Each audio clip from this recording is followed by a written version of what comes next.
right, before we start, I got to ask y'all a question. I guess what they told me. Uh, and three people can answer. Actually, I'm gonna choose the three. How have you prepared for the season? So, it told me to ask the media members how they prepare for the season. So,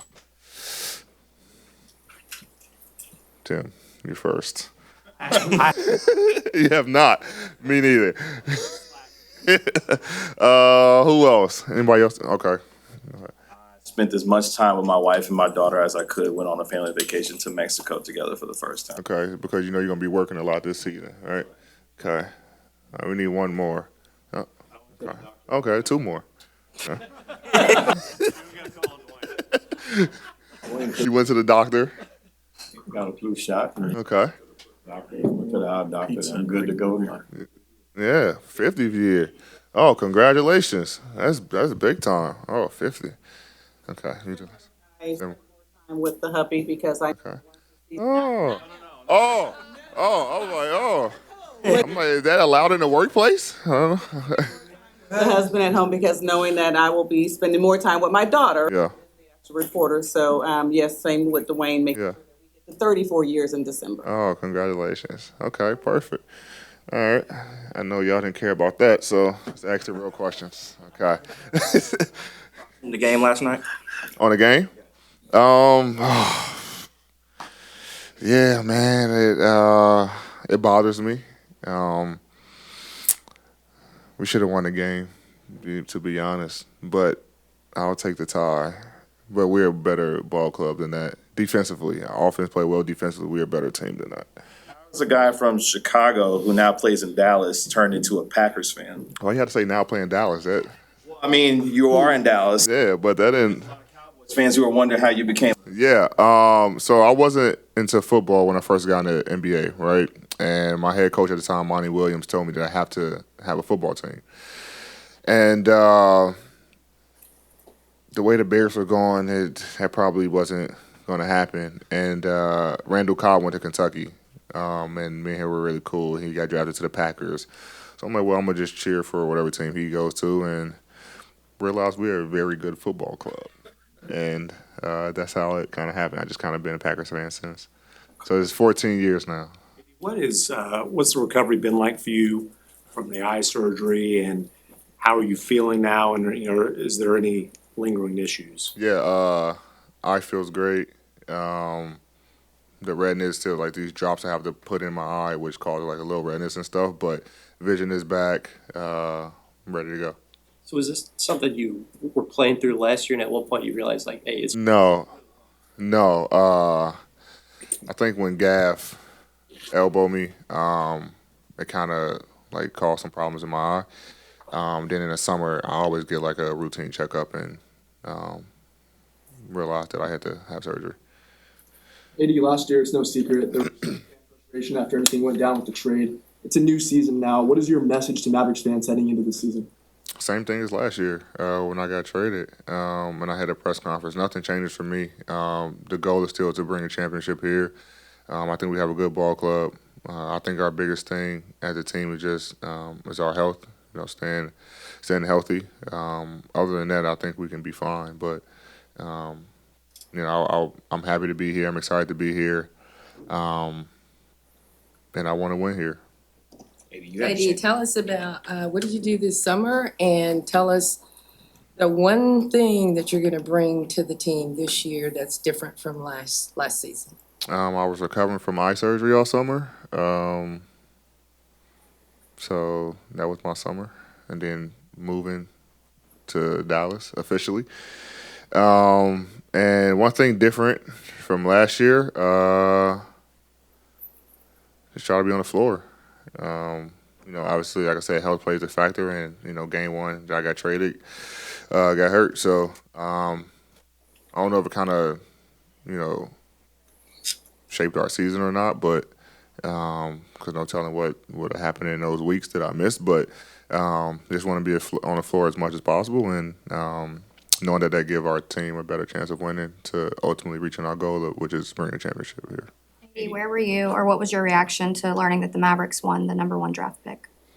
To be honest, I was at my house in LA and I forgot about the lottery. I don't know. I just got a lot of texts from everyone's like Cooper Flagg, and I'm like, what about Cooper Flagg? And they was like, you guys got the #1 pick, and I'm like, oh, and I turned it on, and then I'm like, oh shit, let me call Nico real quick, and Nico was obviously smiling ear to ear, and then, but yeah, I mean, obviously I was letting them enjoy the moment. I didn't talk to anybody like what we were going to do with the pick or who we were going to draft or whatever.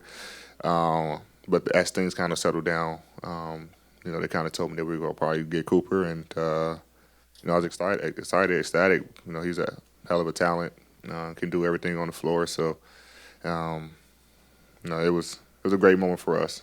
It joins you and Kai, former first-round picks. What is that relationship going to be like? Just kind of laying the land of, what he's about to do. I mean, like I've said, to most people, he's in a different situation in the sense of as a #1 pick, you're usually going to a team that is in a rebuilding mode. And it's going to be a lot of pressure on you to kind of help change that. For him, like he's coming to a team that's established and have veteran talent, and he doesn't have to do as much as a normal #1 pick has to do, if that makes sense. Now we're still gonna, ask him to be Cooper Flagg for sure, but the pressure is not on him as much as it is, a usual #1 pick who's going to a, usually one of the worst teams in the league. So the pressure is really non-existent for him, and we're going to try to make sure that we keep it that way. And putting the pressure, all on myself, and I'm pretty sure Kyle would do the same, and just let him focus on basketball and constantly getting better each and every day. So because we're going to need him throughout the season. You come back from your eye surgery, obviously, do you plan on wearing protective goggles through practice, preseason, regular season games? How are you going to go about that part of the? Yeah, that is a mandate from the doctor that I have to.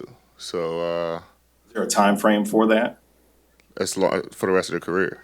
There's which I'm not too excited about. But so I've been wearing them in the summer, working out and everything like that. Trying to get used to them. But yeah, you guys will see me in the Horace Grants this year.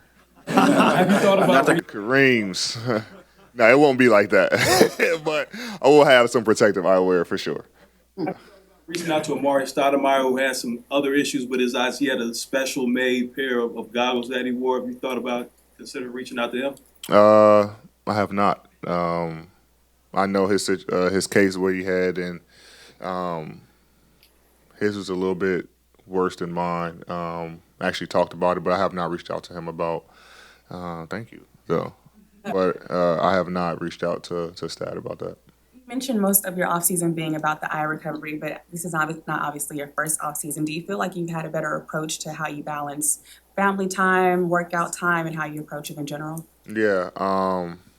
The recovery was about 4 to 5 weeks where I really had to let the eye rest and heal.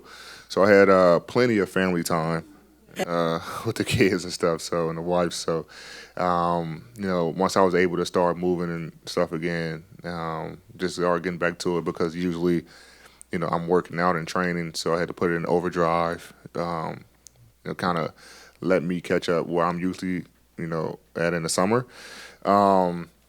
But yeah, it's a balance, especially, having that summer, you kind of spend it with your family just because of when the season comes, it's go time, you're on the road, and obviously we're going away for training camp, which is just my first time in my career, going away, training camp, and then we got, game in Mexico City and all this stuff, so it'll be a little different, but yeah, that family time has reached its max for the summer. Now it's time to get back to it, pay the bills. So, yeah.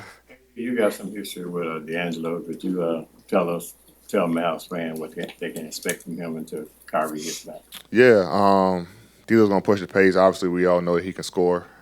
He's an elite scorer in this league. He's very vocal. He wants to win. I know it's like this narrative. And it's all about situation too. But it's like this narrative that he can't win, he's not a winner. I've been up close and with him, and obviously now, he told me too. Have you guys talked to him yet? You can tell us. All right. No. I mean, we had a conversation, when we were thinking about, getting him, signing him and stuff. And, he came to me and told me that he's ready. He had other opportunities, I think, for a little bit more money, maybe a lot more money. We didn't discuss numbers, but he wanted to come here and he wanted to bet on himself. And it's all about, opportunity and situation. That's what he told me, and I think he's very excited to be here, to help us reach our goal. So we're getting a motivated D-Lo. We're getting a guy who's ready to leave it on the floor each and every night, and don't worry if he doesn't, I'll be on his ass. So, but he's ready. He's ready. Now that you're going into your first full training camp with the team, obviously a lot of veterans already on the team, but just wanted to get an idea of what your leadership style is like. Definitely just gotta be vocal with these guys. Have to. Who's that? Clay. Oh shit! I got one question left. Just being vocal. Obviously this. At some point in your career, training camps start becoming the same. But for me, just trying to lead these guys, I know they're going to be, looking on me to kind of lead them. That's kind of what J.K. and Nico have been telling me, to do all summer. So I've been texting these guys and things like that, trying to get them ready for the season, especially when Kai's out. I know they're used to him kind of, being a leader and stuff like that, but I've kind of just taken on that role with the help of actually Clay as well. Has been, 2 out of the 3 oldest guys on the team. We got a group of fairly young guys, right? Just trying to get them knowledge that I have and, try to lead them to success. You guys are going to be playing in Mexico City. You just mentioned that. Yep. What are your expectations about this game and about playing in front of the Mexican fans? Yeah, it's going to be exciting. I think I went my second year in the league with New Orleans, second or third year, I can't remember, but it was exciting. The crowd was, was great. It was a fun experience, so I'm definitely excited to go back this year as well. Willing to experience any Mexican plates over there, or Mexican who? Mexican plates, Mexican food? Oh yeah, I eat Mexican all the time. Yeah, my wife is Hispanic, so. Which one is your favorite food? Tacos. Yeah, that's it. Any tacos. I don't care. Tacos. And I got a Mexican friend too who's back there, so he's a Hispanic guy. So yeah, and I lived in LA for 6 years, so Mexican food is very big out there. So it's I like Mexican food. Thank you. That's it? Cool. Don't come running out, ask me no other questions either.